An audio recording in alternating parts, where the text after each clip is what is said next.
अस्सलाम वालेकुम स्टूडेंट्स, उम्मीद करता हूँ आप सब खैरियत से होंगे। नहीं जी, आज हम फिज़िक्स का मॉडल पेपर और पेयरिंग स्कीम डिटेल में देखेंगे। तो बिना टाइम वेस्ट किए स्टार्ट करते हैं। हमारा ये जो फिज़िक्स का जो पेपर होगा वो टोटल 60 मार्क्स का होगा। ये आप ग्रीन हाईलाइटेड चेक भी कर सकते हैं, ठीक है। 60 मार्क्स का हमारा टोटल जो है वो पेपर होगा फिज़िक्स का, ठीक है, जिसमें हमें टाइम क्या दिया जाएगा, 2 घंटे दिया जाएगा, ठीक है। और उसके अंदर 2 घंटे के अंदर ऑब्जेक्टिव भी होगा और सब्जेक्टिव भी होगा, ठीक है। अब ऑब्जेक्टिव जो होगा वो 15 मिनट का होगा, ठीक है, यानी 2 घंटों में से 15 मिनट आपको ऑब्जेक्टिव के लिए मिलेंगे और सब्जेक्टिव के लिए जो बाकी टाइम बच जाएगा यानी कि 2.25 घंटे, इसमें आप अपना सब्जेक्टिव कंप्लीट करोगे, ठीक है। अब सबसे पहले हम डिस्कस करते हैं ऑब्जेक्टिव, ठीक है। ऑब्जेक्टिव जो होगा वो टोटल कितने मार्क्स का होगा, टोटल 12 मार्क्स का होगा, ठीक है। ऑब्जेक्टिव कितने मार्क्स होगा, टोटल 12 मार्क्स का होगा। आप ये लेफ्ट साइड पर चेक भी कर सकते हैं, ये आपको 12 मार्क्स के MCQs आए हैं, ठीक है, पेपर पैटर्न में। और आपको टोटल टाइम कितना दिया जा रहा है, 15 मिनट्स, जैसे कि हमने ऊपर अभी डिस्कस किया, ठीक है। तो इस तरीके से आपको 15 मिनट में 12 MCQs आएंगे जो कि आपने टाइम के अंदर अंदर आपने कंप्लीट करने होंगे, ठीक है। तो ये हमारा ऑब्जेक्टिव का पार्ट होगा। अब ऑब्जेक्टिव आएगी कहाँ से, कौन कौन से चैप्टर्स इंपॉर्टेंट हैं वो भी देख लेते हैं। अब वापस आ जाएं ये राइट स्क्रीन पर, इधर कहता है 12 मल्टीपल चॉइस क्वेश्चंस, ठीक है, will be develop from the entire content of the text book. वो कहता है टेक्स्ट बुक के सारे जितने भी चैप्टर हैं, जितना भी कंटेंट है उसमें से आपको MCQs दिए जाएंगे, ठीक है।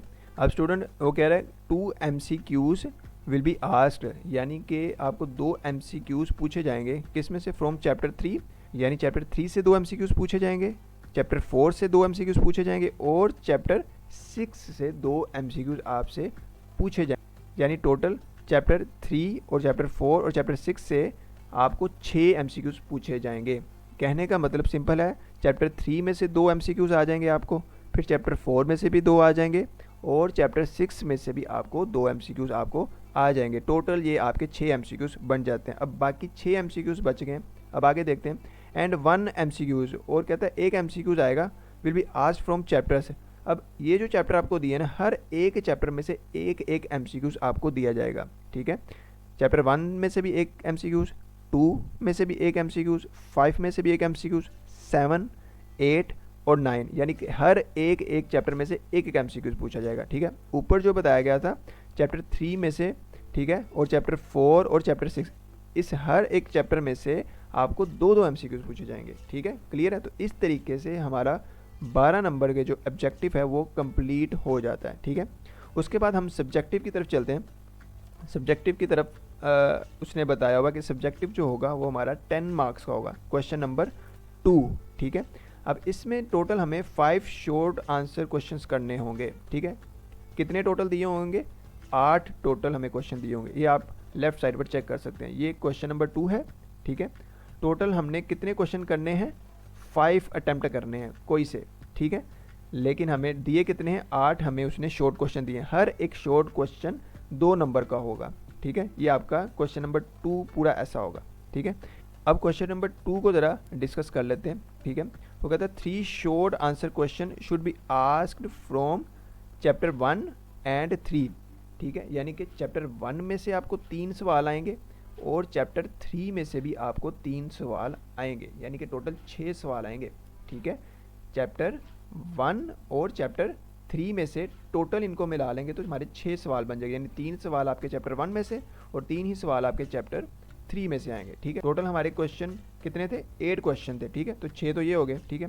उसके बाद देखते हैं and 2 short answer question should be asked from chapter 2, और चैप्टर 2 में से जो बाकी जो 2 क्वेश्चन रह गए हैं वो वहाँ से आएंगे। तो टोटल हमारे 8 क्वेश्चन इस तरीके से कंप्लीट हो जाते हैं। जैसे उसने ऊपर बताया था कि टोटल कितने शॉर्ट क्वेश्चन आएंगे, 8 आएंगे क्वेश्चन नंबर 2 में, ठीक है।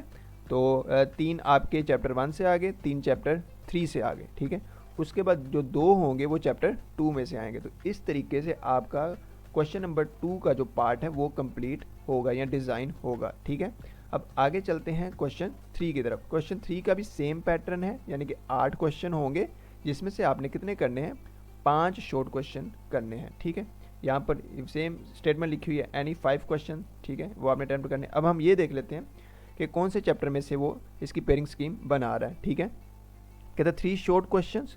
अब कहते 3 शॉर्ट क्वेश्चन आपको आएंगे, कहाँ से आएंगे, चैप्टर 4 से और चैप्टर 5 से, यानी कि 3 ही सवाल, जैसे ऊपर था चैप्टर 1 और चैप्टर 3, हर एक चैप्टर में से 3-3 सवाल थे। इसी तरह चैप्टर 4 में से भी 3 सवाल आएंगे और चैप्टर 5 में से भी 3 सवाल आएंगे, ठीक है। जो बाकी जो 2 सवाल होंगे 2 शॉर्ट क्वेश्चंस, वो आपको चैप्टर 6 में से आएंगे। तो इस तरीके से आपका क्वेश्चन नंबर 3 का पार्ट भी कंप्लीट हो जाएगा, ठीक है। अब क्वेश्चन नंबर 4 भी सेम ऐसे ही है, यानी कि उसमें भी आपको 8 सवाल दिए जाएंगे, जिसमें से आपने 5 करने होंगे, ठीक है। अब इसकी भी पेयरिंग स्कीम देख लेते हैं। 3 शॉर्ट क्वेश्चन आपने करने हैं, ठीक है। चैप्टर 7 में से भी 3 आएंगे और चैप्टर 8 में से भी 3 आपको आएंगे, तो टोटल 6 हो गए। अब आगे चैप्टर 9 में से आपको 2 शॉर्ट क्वेश्चन आएंगे, ठीक है। चैप्टर 9 में से कितने आएंगे, 2 शॉर्ट क्वेश्चन आएंगे। इस तरीके से आपका क्वेश्चन नंबर 4 भी कंप्लीट हो जाएगा शॉर्ट क्वेश्चन का। अब हम चलते हैं लॉन्ग क्वेश्चन की तरफ। तो लॉन्ग क्वेश्चन में हमें क्वेश्चन नंबर 5 दिया हुआ है। हर एक लॉन्ग क्वेश्चन जो है वो कितने मार्क्स का होगा, 9 मार्क्स का होगा, ठीक है। कितने मार्क्स का होगा, 9 मार्क्स का होगा, ये आपने जहन में रखना है, ठीक है। अब उसकी किस तरह उसकी डिवीजन होगी वो मैं आपको बता देता हूँ। सबसे पहले ये देखें, 1 detail question will be asked from chapters. आपको जो लॉन्ग क्वेश्चन आपको पूछा जाएगा वो 1, 2 एंड 3 में से पूछा जाएगा, ठीक है, क्वेश्चन नंबर 5 में। अब क्वेश्चन नंबर 5 में आपके पार्ट्स बनेंगे, ये आपने जहन में रखना है। यहाँ पर मॉडल पेपर है, ये आप चेक कर लें, ये आपका क्वेश्चन नंबर 5 है, ठीक है। अब क्वेश्चन नंबर 5 में पार्ट ए है और पार्ट बी है। आपने एक चीज़ जहन में रखनी है, आपने दोनों पार्ट्स अटैम्प्ट करने हैं, यानी कि अगर पेपर में आपको क्वेश्चन नंबर 5 आ जाता है, ठीक है, तो आप ये नहीं करोगे कि आपको ये वाला सवाल आता है, ठीक है, तो आपने ये अटैम्प्ट कर लिया, नीचे वाला नहीं किया। आपने वो वाला क्वेश्चन उठाना है, क्वेश्चन 5 उठाओ या क्वेश्चन 6, ठीक है, या आगे क्वेश्चन 7, आपने वो वाला क्वेश्चन उठाना है जिसमें आपको दोनों पार्ट्स आते हो, ठीक है। अब इसमें ये जो क्वेश्चन होगा, यानी कि पार्ट ए, ये आपको हो सकता है 4 नंबर का दे दे या 5 नंबर का दे दे, ठीक है।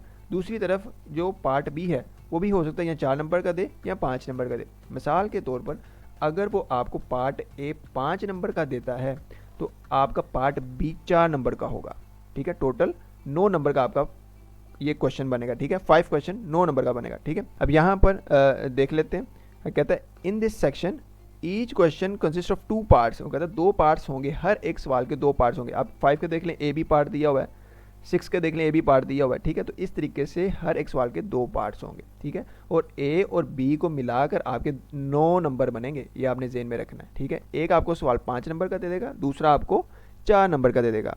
और इसमें एक और चीज़ है, इंपॉर्टेंट है, कि आपको एक क्वेश्चन जो आएगा वो मोस्ट प्रोबेबली ये होगा कि वो थ्योरी बेस होगा, डिटेल आपने क्वेश्चन लिखना होगा, ठीक है। जो दूसरा होगा वो न्यूमेरिकल टाइप होगा, ये आपने जहन में रखना है, ठीक है। अब चलते हैं क्वेश्चन नंबर 6 की तरफ, ठीक है। क्वेश्चन नंबर 6 में क्या है, 1 detail question will be asked from chapters. अब डिटेल क्वेश्चन, अब उसमें पार्ट ए भी है और पार्ट बी भी है।